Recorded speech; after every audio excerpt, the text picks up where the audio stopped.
Everybody, hope you guys doing good. So today we're going on a test drive. That's a beautiful car. It's 430. We got the X3, we got the Discovery right over there, and a Mercedes. So this thing comes with a steering noise. I don't know what it is, but we're gonna check it today. Come up. Already. So this is okay. So this is 2021 Durango RT. It's 5.7 liter. And the best thing is the steering. I just love the paddle shift and all this red interior. It's so good. And even the noise is so good on this car. Okay, so we're going for a test drive because it comes for a clinking noise right from the steering, but I didn't feel anything. They just said there is any noise coming. So let's see. We'll see how it runs. It's 2021 and it's already on 300,000 kilometers. So it's a lot of mileage by the age.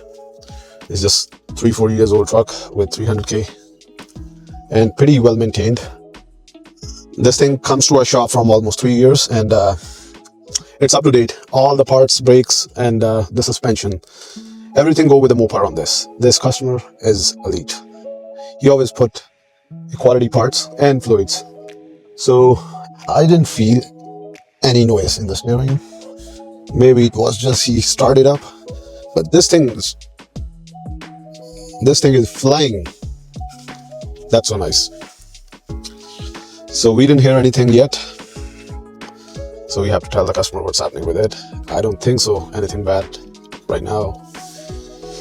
They record a video and they show me it was coming yesterday. And that was a sharp clinking noise. But right now, I can't feel anything when I'm turning. It's totally normal. No noise, no sharp things.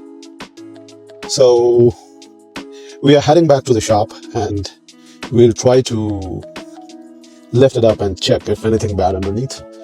Most of the time the ball joints on this thing go bad, but the struts on this truck is already replaced. Complete suspension got replaced last year, I think, with a Mopar. And again, the best thing is the drive. See the power? It's like a car, racing car, like it's a beast truck. V8 5.7 Hemi, one of the best motor by Dodge. It comes in different cars and trucks, even in the Ram 5.7 liter. Yeah, so we got on the shop. We're going to put the car inside.